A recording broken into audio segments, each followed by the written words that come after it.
Halo semuanya, hari ini kita bakal bahas tuntas apa sih sebenarnya makna pelayanan seorang sintua itu. Mungkin Anda mikir, Sintua cuma ngumpulin persembahan tiap minggu kan? Wah, ternyata perannya jauh lebih dalam loh.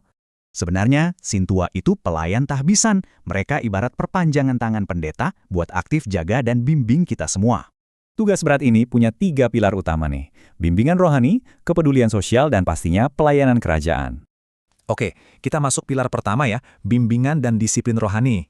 Ini butuh kepekaan yang ekstra banget. Di sini, mereka harus peka ngamatin jemaat. Kalau ada masalah, mereka tegur, bimbing, atau lapor ke pendeta.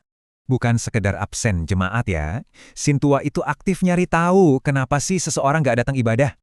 Pelayanan mereka juga buat semua umur, nggak cuma orang dewasa, anak-anak pun aktif diajak ke sekolah minggu.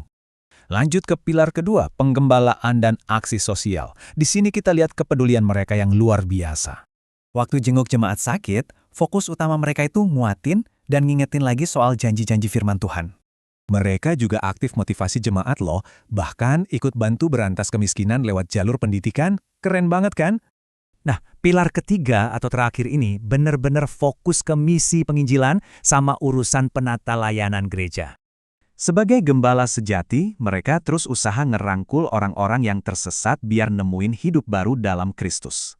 Mereka memang bantu ngurus persembahan, tapi ingat ya, itu semua murni buat dukung pekerjaan luar biasa kerajaan Tuhan. Jelas ya, Sintua itu gembala dengan peran super lengkap. Jauh lebih dari sekedar admin gereja di hari Minggu.